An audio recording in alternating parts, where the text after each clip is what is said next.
Quando o paciente tem o oposto, a função renal reduzida, que seriam os casos de injúria renal, tanto aguda quanto crônica, que a gente acompanha na UTI, o que acontece é uma redução na eliminação do fármaco. Então, vocês podem ver que o pico de concentração que o fármaco atinge não muda muito, mas o vale aqui de concentração muda bastante. Quando a gente tem uma eliminação mais lenta, o paciente tem um aumento da exposição total ao fármaco e um aumento do tempo que a concentração fica acima do MIC. Então, nesses casos, em pacientes que têm a função renal reduzida, não é tão necessário a gente fazer infusões prolongadas, e em casos severos, a gente até reduz a frequência de administração. Né? Então, por isso que se você for lá no UpToDate e procurar recomendações para pacientes com redução da clearance de creatinina, geralmente a sugestão para esses fármacos é fazer menos frequente. Por exemplo, se o meropenem de 8 em 8, as recomendações lá para pacientes com função renal reduzida, fazer de 12 em 12, ou até de 24 em 24 horas, porque vocês veem que o nível sérico mínimo o vale ele passa a ser aumentado nesses fármacos, nesses pacientes. Opa, tá aí.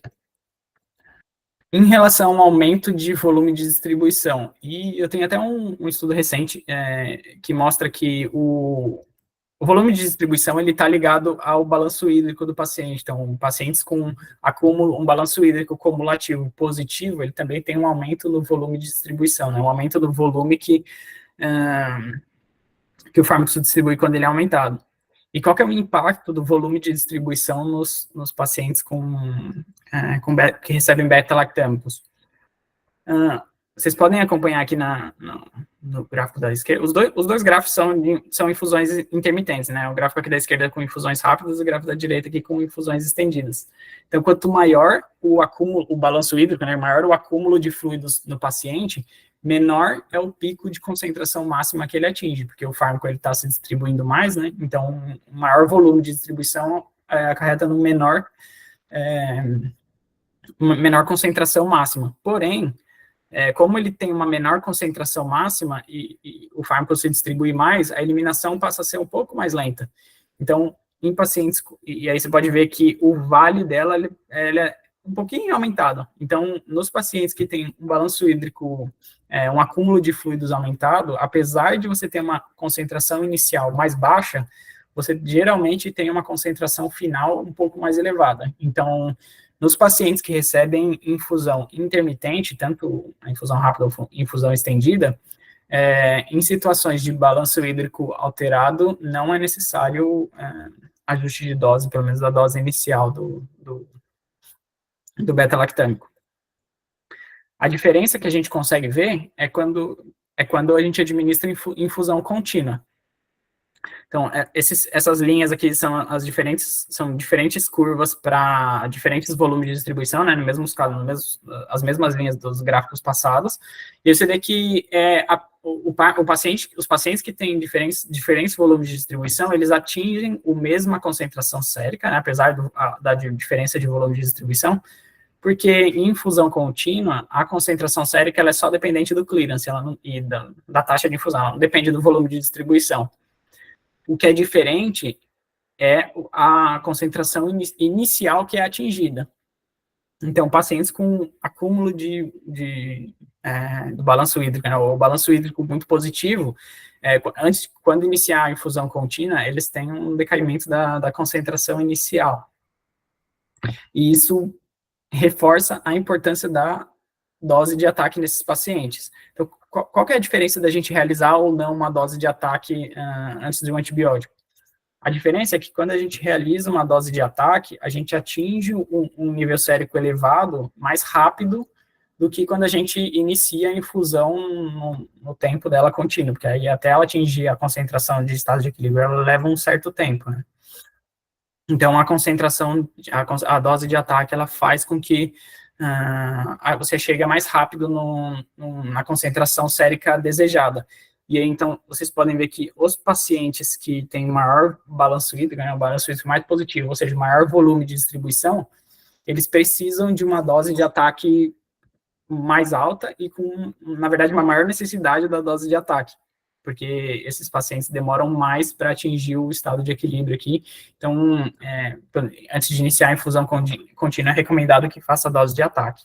E esse último consenso relacionado a infusões prolongadas de beta-lactâmicos, eles recomendam que sempre que é iniciada uma terapia de infusão contínua dos beta-lactâmicos, que seja realizada uma dose de ataque para melhorar a chance de sucesso clínico, principalmente nas primeiras horas de tratamento. Esse nosso estudo que a gente publicou recente sobre essa questão do balanço hídrico, o impacto do balanço hídrico no alcance do alvo terapêutico, ele mostra que para cada 20% de acúmulo de balanço hídrico que você tem no paciente, a dose de ataque que é necessária para esse paciente, ela aproximadamente dobra. Só para vocês terem ideia, assim, do quanto aumentar na dose, quanto é necessário aumentar na dose de ataque em relação ao balanço hídrico. E sobre a infusão contínua? Eu vou dar os resultados, mostrar os estudos mais recentes que a gente tem e a minha opinião também. Apesar de vocês verem no gráfico que, naquele gráfico que compara os tipos de infusão, que a infusão contínua seria, na teoria, a infusão com maior probabilidade ou maior facilidade para manter a concentração acima do mic por maior quantidade de tempo, os ensaios clínicos, eles têm tido dificuldade para mostrar que isso realmente se transforma em benefício clínico para os pacientes.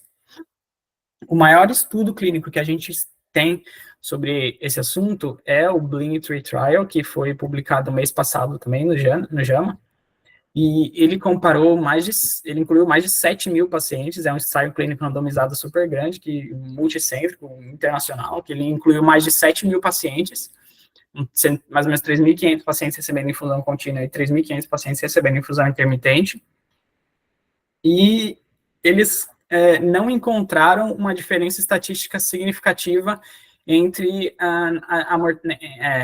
na mortalidade entre os dois grupos. Teve uma redução quase de 1%, quase 2% de mortalidade, né? Mas não foi estatisticamente significativa, então, mesmo com um ensaio clínico com mais de 7 mil pacientes, ensaio randomizado super bem desenhado, eles não conseguiram mostrar, de fato, benefício clínico. Como teve uma reduçãozinha na mortalidade, eles sugerem que é possível que tenha um benefício clínico, talvez para algum grupo de pacientes específico, mas não conseguiram mostrar com um ensaio clínico. E aí, o último tópico para encerrar a apresentação seria o monitoramento terapêutico. Então, para os beta-lactâmicos, apesar de não estar disponível na maioria das instituições ainda, o monitoramento dos beta-lactâmicos, monitoramento terapêutico e ajuste de dose com base no nível sérico dos beta-lactâmicos, ele tem ganhado força e ganhado bastante estudos publicados no tema. A última recomendação que a gente tem, que é esse artigo com um painel de recomendações de especialistas no assunto, eles recomendam, sobre monitoramento terapêutico de antimicrobianos no geral, eles recomendam que o monitoramento seja realizado para os fármacos beta-lactâmicos como um monitoramento de rotina, assim como a gente se preocupa em realizar monitoramento de vancomicina, eles recomendam que a gente deveria estar se preocupando em realizar monitoramento de beta-lactâmicos também.